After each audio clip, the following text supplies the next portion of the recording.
Correct statement about the compound X Y Z. Question क्या कह रहा है, एक्स वाई जेड के लिए गिवन ऑप्शन में कौन कौन सा ऑप्शन करेक्ट है, और ये आपको एक रिएक्शन का कुछ सीक्वेंस दिया गया है। तो चलिए बनाते हैं ये क्वेश्चन। ये एडवांस 2026 में पेपर 1 में पूछा गया क्वेश्चन है। तो फर्स्ट जो आपका ये रिएक्शन है MnO2 रिएक्शन कॉन्क HCl के साथ, ये तो Cl2 का प्रिपरेशन है। तो यहाँ X क्या बन जाएगा आपका, Cl2 बनेगा, जो ग्रीनिश येलो कलर का होता है गैस, है ना, XCl2। और Cl2 का रिएक्शन किसके साथ, NH3 के साथ। यहाँ Cl2 एक्सेस में है, इसीलिए Y जो बनेगा NCl3 बनेगा और प्लस HCl।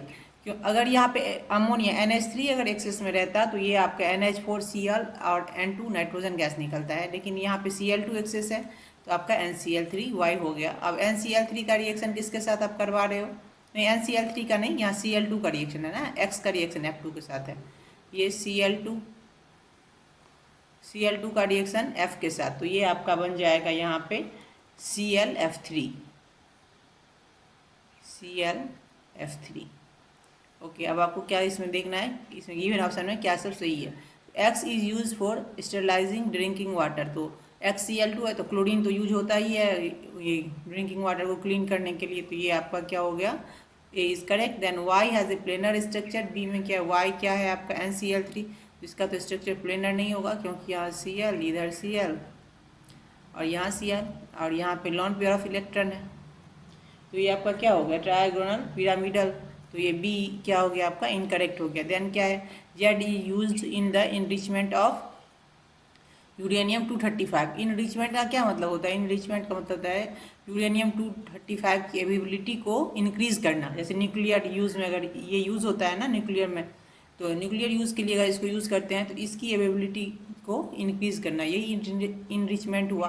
तो जेड क्या करेगा, इसको बढ़ाएगा कि नहीं, इसको देख लेते हैं। अगर ClF3 का रिएक्शन अगर किसके साथ आप करवाते हो, यूरेनियम के साथ, तो ये आपका क्या बनाता है, UF6 बनाता है, जो इनरिचमेंट में ये यूज़ होता है UF6 और प्लस Cl2 निकलता है। तो इसको बैलेंस करना पड़ेगा। यहाँ पे अगर आप 3 लिख लेते हो तो ये 3/2 Cl2, तो ये आपका क्या हो गया, करेक्ट हो गया। Then Y is stronger Lewis base than ammonia, तो Y क्या है आपका, यही NCl3। तो अमोनिया यहाँ कर लेते हैं, देख लेते हैं कौन सा स्ट्रॉन्गर लेविस बेस है। ये हो गया आपका अमोनिया।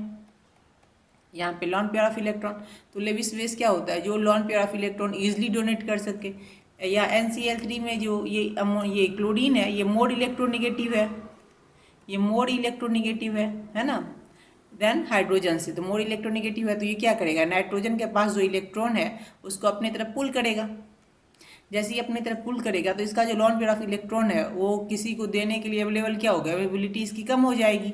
और जबकि H जो है ये लेस इलेक्ट्रोनिगेटिव देन क्लोरीन है, तो इसका जो लॉन पेयर ऑफ इलेक्ट्रॉन है नाइट्रोजन का अमोनिया में, वो क्या हो जाएगा आपका, मोर अवेलेबल होगा डोनेट करने के लिए।